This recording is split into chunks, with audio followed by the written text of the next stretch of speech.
There's a lot of things that are behind the scenes that the average person might not see that we have to sacrifice to be able to be in such a great environment.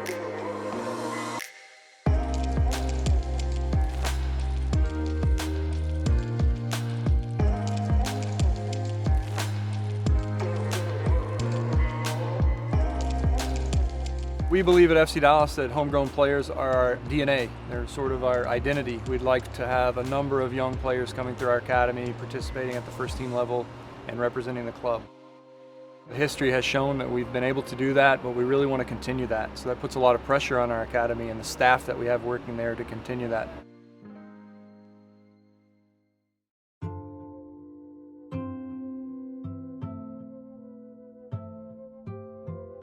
We'd walk here with my friends and play on the playground and grab a ball and come play soccer. And sometimes I come out here just to get a ball and mess around. Right over there where that construction's going on is where I first started playing soccer. Some of my earliest memories were over there with my youth rec team. It was some good times, good memories.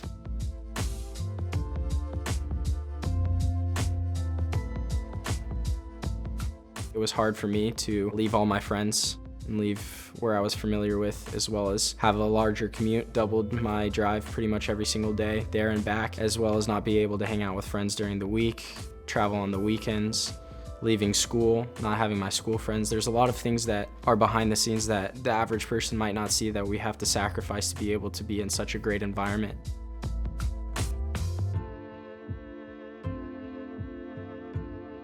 Academy families are a unique breed. We talk to a lot of families who aspire for their kids to play in our academy, and many of them don't really understand the sacrifices, even local families, in terms of the frequency of training and the travel involved.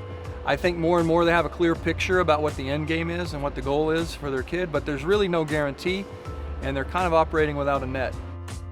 We had two other players still at the other club, which means Paxton was going to go 20 miles one way. Those two were going to go 20 miles the other way. So we lost our built-in chauffeur, babysitters, and drivers. We were going from 3 nights a week to 5 mornings a week, which also changes a lot of things. But if it's what your kid wants and your kid shows the aptitude for it, I think as a parent, you have to give them the opportunity. When I first transitioned, it was really hard for me because I wasn't starting, I wasn't seeing that many minutes, and that's really difficult on someone that just makes a transition to a completely new environment. It's not every day where you're just thrown in it, where you're not with your parents at 14 years old and you have to make new friends and figure things out. It was hard for me, but I stuck with it, and after like 3 months I started seeing minutes, and then you can see my personality change a little bit on the field whenever you get a little confidence, and in the end it's all worth it in my opinion.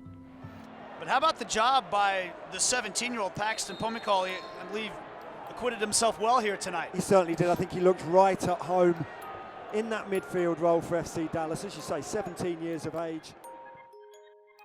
I feel like it's a huge thing for kids to be able to know that people are spending money and investing for them to have success. And for me, I was fortunate enough to have a family that could take me to practice and could drive me places, but there's a lot of people where both parents work and it'd just be too hard for guys to commute and things like that. So for kids to know that people are putting in the effort and trying to get them into successful opportunities, it's massive, and I feel like it's huge for the game in the future.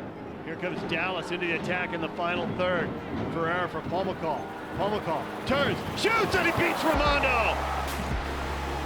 Pomykal opening his account, his first MLS goal. We really have to think outside the box in terms of transportation, how they're going to make sure that education is a priority and that they're on a path to graduation. Every kid, it's a case-by-case scenario. The crux of it is, though, we want to develop good humans. We want them to be well-rounded. We want them to educate themselves. And having a partner like Audi and helping us with those types of initiatives would be fantastic.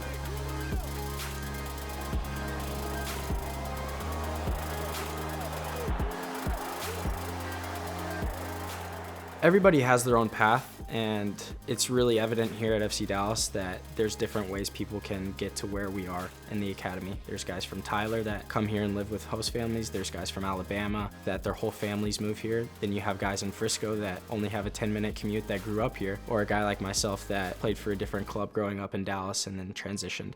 So no matter how we get there or what we do, we get there eventually and all become a team.